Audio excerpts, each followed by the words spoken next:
On December 12th, 2024, Twitter user @SayCheeseDGTL tweeted this shocking and now viral stat about the declining NBA viewership. You see, I'd actually been already working on a video about this topic when Adam Silver, a month prior, made a similar remark about NBA's low TV ratings.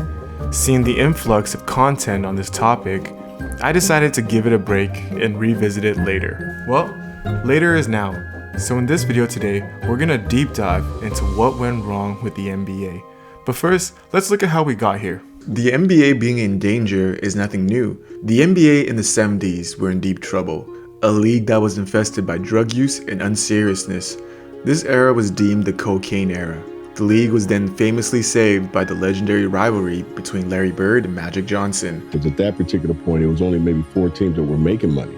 And these two guys came along and they just kind of saved the NBA. And when Magic had to retire prematurely, Michael Jordan was entering the prime of his career. There's Jordan for three, yes! Did you see that look? Michael indicating he can't believe it. The momentum would carry itself all the way into the next era of the Kobe and Shaq Lakers in their three-peat.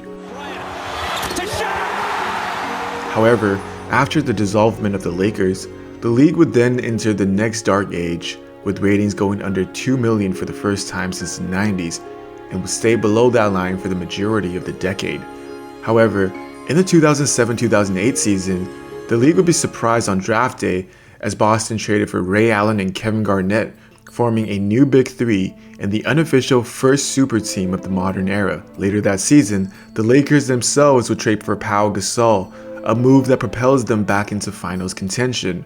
Is that a trick question? You tell me. They gave up Kwame Brown. Two first rounders. The recovery of the NBA begins, as there would be a slight increase in viewership, with the Lakers and Celtics becoming the premier teams of the league again over the next couple years. The NBA would get their major resurgence in the 2010-2011 season when LeBron made the decision to form his own super team in Miami. The 3 seasons that followed would deliver the league their best ratings since the golden era of the 90s.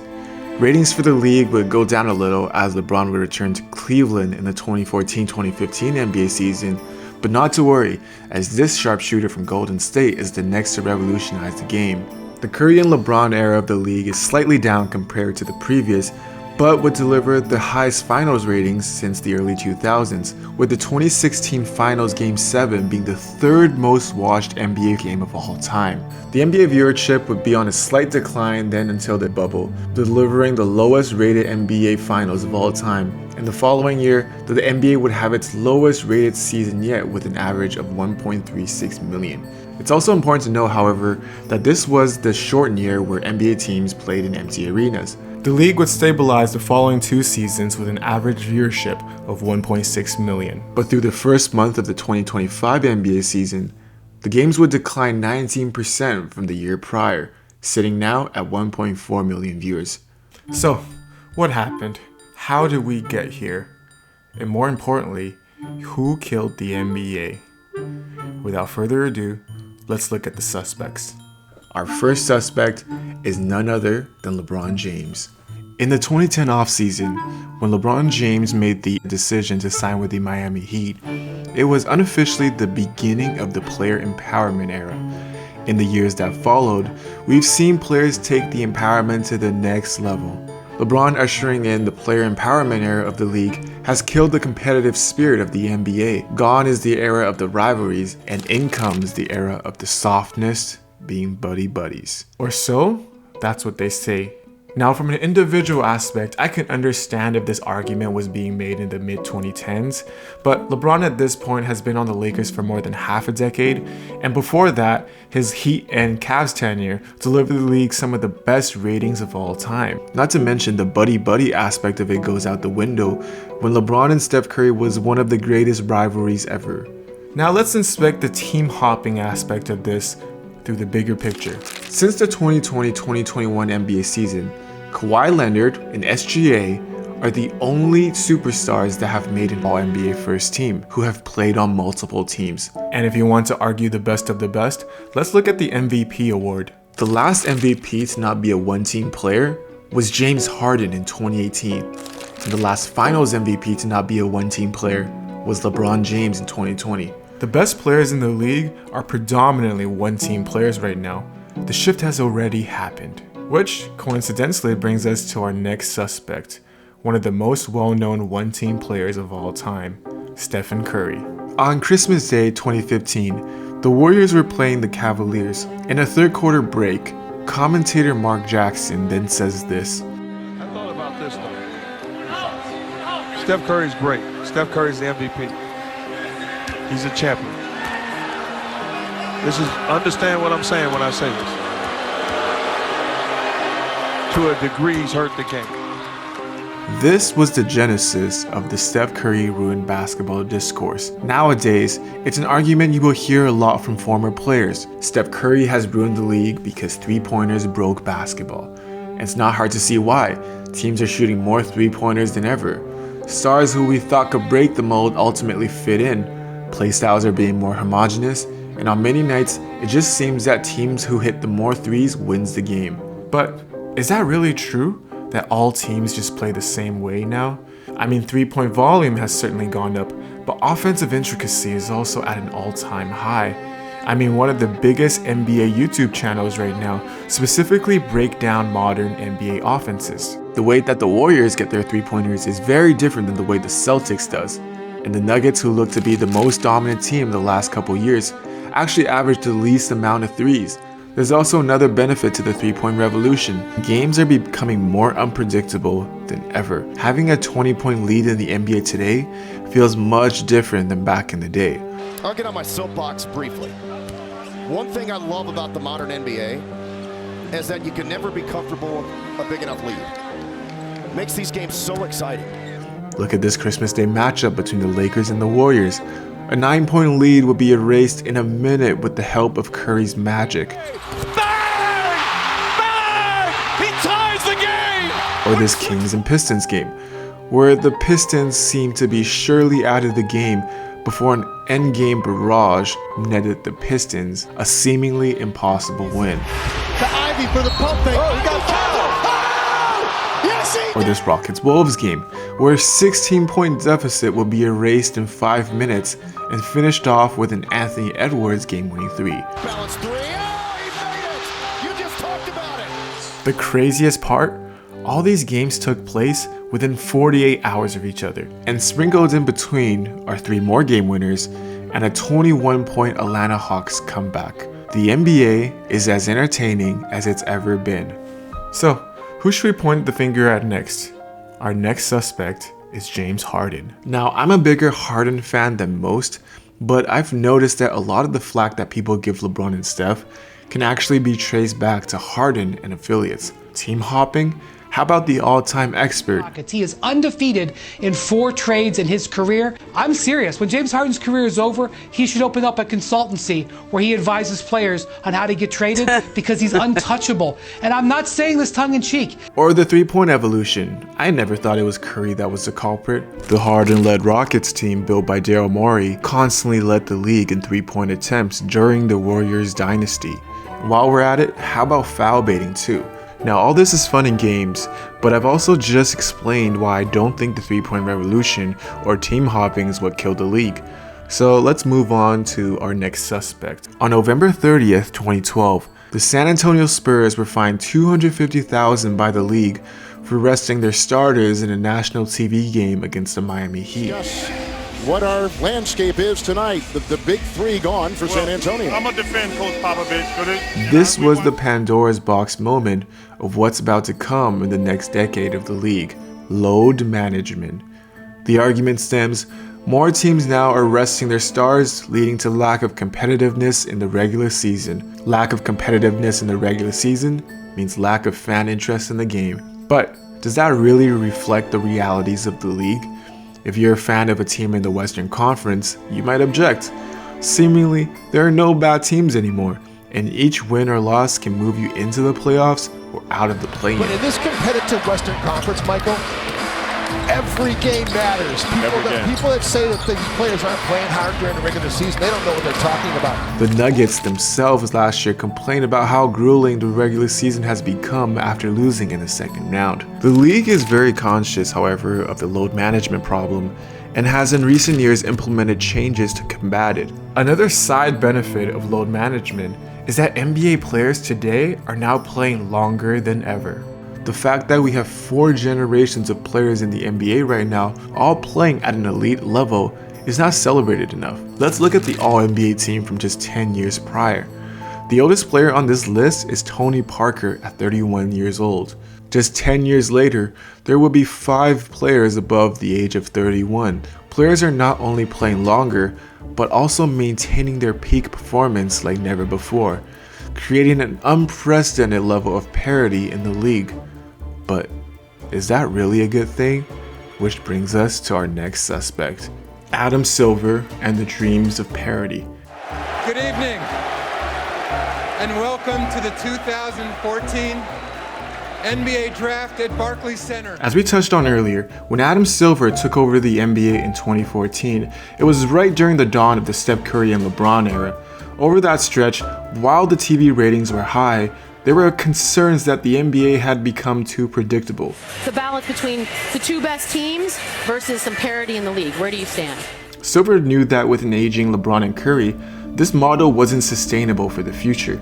Hence, he ushered in his new vision of the league, a league of parity.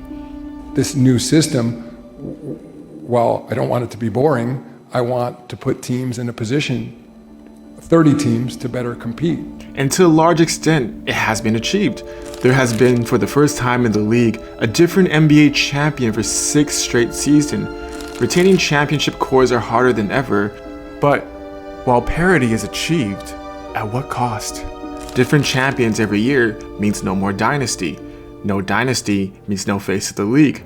No face to the league equals harder to tell stories. So I guess we did it. We've solved the mystery. It's all Adam Silver's fault. But is it that simple? I feel there's something missing here. Something we're all overlooking. Throughout this video, we've been operating under the assumption that the NBA is dead. But why? There's a question we haven't asked yet. Is the NBA actually dead? Before I explain, here's a word from today's sponsor. Thanks Bear Mattress for sponsoring today's video. Their winter sale is live. Head to bearmattress.com/woohoops and use my code WOOHOOPS to get 40% off your mattress plus 2 free pillows.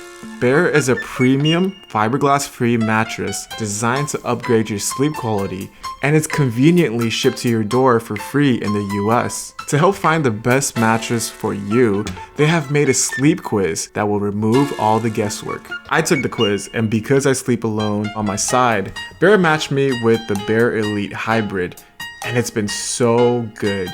I've had my mattress for over 3 weeks now, and I absolutely love it. What I like most about my Bear mattress is how fast I fall asleep in it. But don't take my word for it.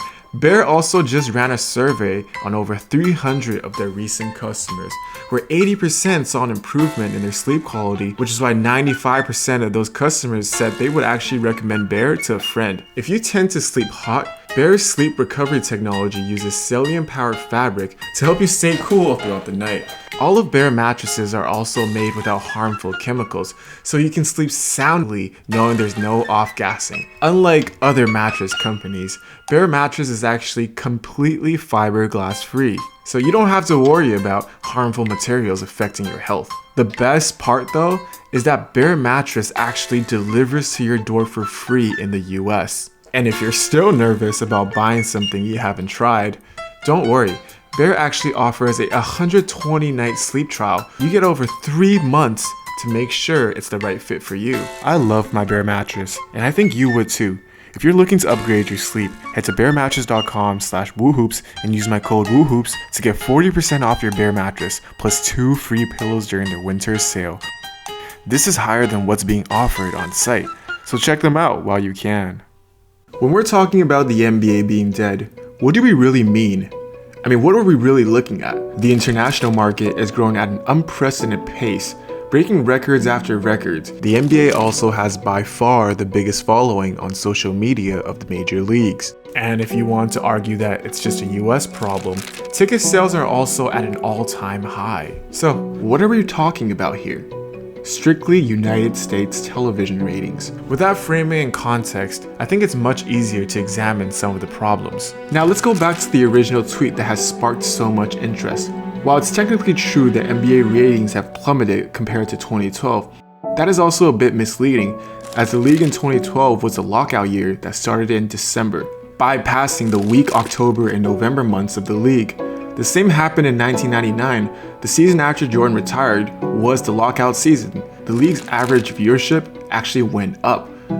The original tweet also claims that every other sports league is setting records.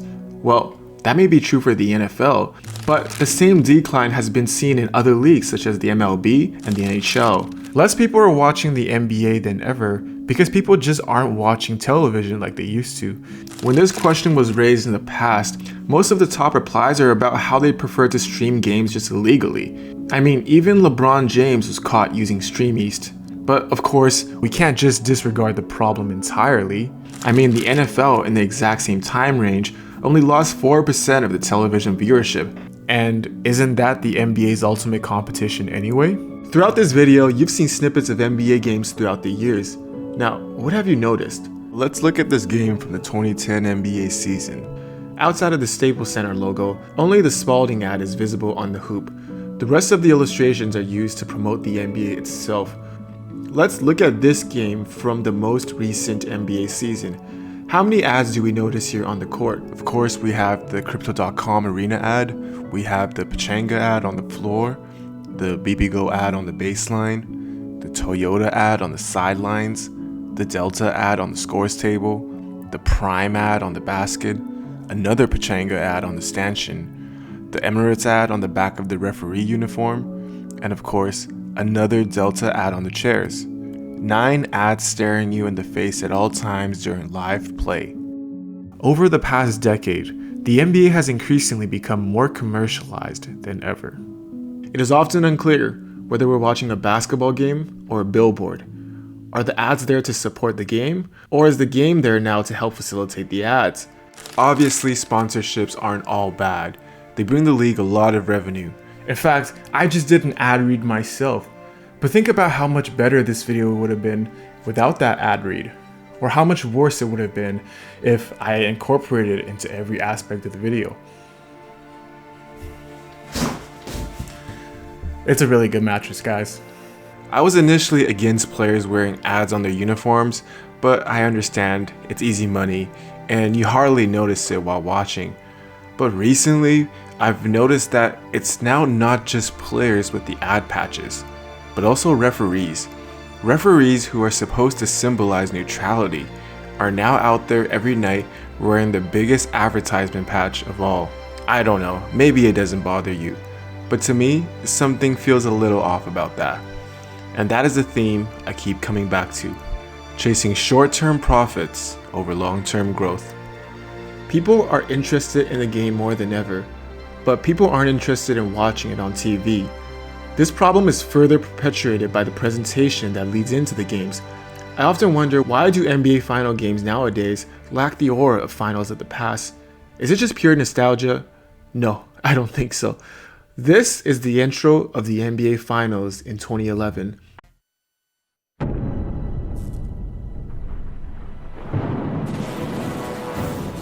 And so it begins.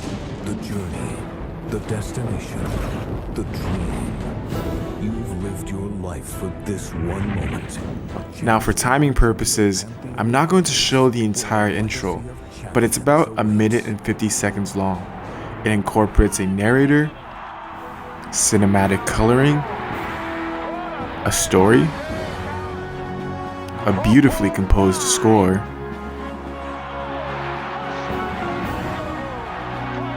overall, it's a heartfelt piece that reminds the viewers that what they're about to watch will be remembered in the game's rich and beautiful history. Welcome to the NBA Finals. And this is what the finals intro looked like now. Finals. And now let's watch it. Back-to-back titles. The emotions of Dirk Nowitzki. Yeah! Matches with a hook shot. Anything possible! What a shot! Unbelievable! The NBA championship. Simply amazing.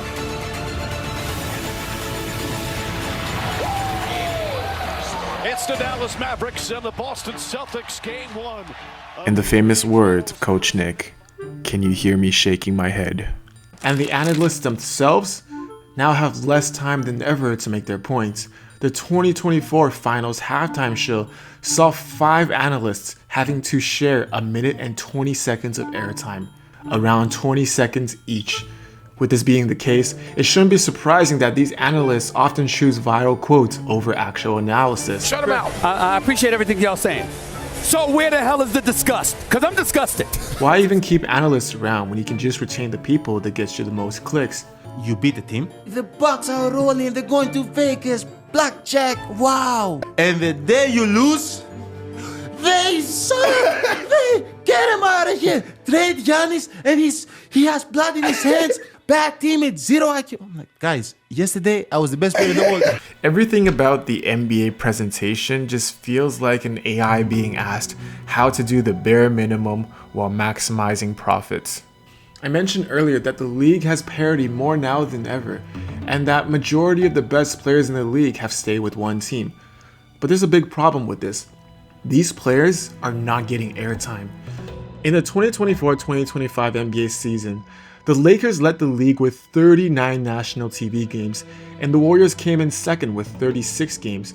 Both of these teams are not projected to make the NBA playoffs, according to ESPN statistics. Meanwhile, the projected number 1 team in the West, the OKC Thunder, gets 26 national televised games. To be fair, it's also hard to argue the league's decision. Steph and LeBron have carried them for the past decade, and the matchups between them seem to never disappoint. But I don't think it's unfair to ask the NBA to give the uprising teams more opportunities in these primetime slots. And it's also unfortunate that whenever these young teams do get airtime, this is the type of reception they receive. Impressed with the Houston Rockets? They don't have any idea how to play basketball. Imagine you're a casual viewer, and the people on TV constantly tell you how bad the games are compared to back in the day. I don't think it's unfair to say you would be turned away too. Before the season started, Shaquille O'Neal had this criticism for Joel Embiid's load management plan. Is it understandable, given his injury history, that he would want to be careful and be ready for the playoffs? No. The irony here is that O'Neal was once in a similar position himself, and instead of quote-unquote load managing, he chose to flat out not play. Magic Johnson also recently made this comment about the current state of NBA's buddy-buddy culture. I don't know if it's AAU, I don't know what it is. Now everybody's shaking each other's hand. Everybody like each other. The irony here is that Magic Johnson was heavily criticized during his own time for his friendship with Isaiah Thomas, going as far as kissing him before a finals game that infamously made Larry Bird want to throw up. The same Larry Bird who is now one of the biggest defenders of the modern NBA. Now, is this the fault of past players? I genuinely don't think so.